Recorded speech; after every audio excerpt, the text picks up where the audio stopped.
আইবে কোনতে? আমার এলাকার ভাই ও বোনেরা, এবার তোমার সম্রাট বক্তব্য দিবার আসতেছেন বুলুজামান চৌধুরী, আমার অতি প্রিয় ভাই হুলিয়া ভাই। হুলিয়া ভাইয়ের আগমন, শুভেচ্ছা স্বাগতম, ভাইয়ের আগমন, শুভেচ্ছা স্বাগতম। ধন্যবাদ ধন্যবাদ। মুই খুবই খুশি হইছো তোমরা গুলে সবাই মিলি মোর বক্তব্য শুনবার জন্য আলছেন। মুই আরো ধন্যবাদ জানাও মুরি সেক্রেটারি জনাব ভুলে খন্দকারক।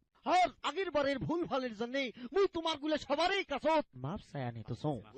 এইবার আর কোনো ভুল হবার নাই। শোনো ভাই, এইবার তোমরা যদি মোক ভোট দিয়ে পাস করে দেন তাইলে মুই ওই পশু মন্ত্রণালয় থাকিয়ে তোমার গুলের জন্য তিরানির ব্যবস্থা করি, আর ওই গরু ছাগলের জন্য বিদেশ থাকিয়ে ঘাস আমদানি করি। তিরানির টাকা দিয়ে তোমাক বড় বড় ডিপ ফ্রিজ কিনে দিন, কারণ সকালের দিনত তোমরা গুলে ওই ডিপ ফ্রিজত ঘাস থুয়ে থাকি থাকি খাইবি। তোমার গুলা তখন আর কষ্ট করিয়ে ওইদের মধ্যে মাঠত যায় ঘাস খাওয়া নাকবেন না। তোমার গুলার জন্য দেশের বিভিন্ন অঞ্চল থাকি উন্নত জাতের কাঁড়ল পাতার ব্যবস্থা করিম।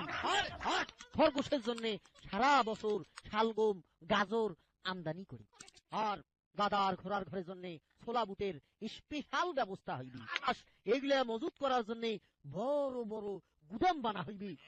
আর ওই শুয়োর গুলার জন্য দেশের বিভিন্ন গ্রাম থাকিয়ে উন্নত জাতের কচু আনা হইবি। কচু পাখির ঘরের জন্য নদীর পূর্ব পাকের বড় ফাঁকা মাথানত বিভিন্ন জাতের ফলের গাছ লাগা হইবি। বেশি কোনো নাকি রে? কয়া যান ভাইজান, কয়া যান। আরে মানুষের ভোটের জন্য কত বড় বড় মিছে কথা কয়, আর তো তোমরা একটা উন্দা বিলাই। আল্লাহ ভরসা করি চালে যান।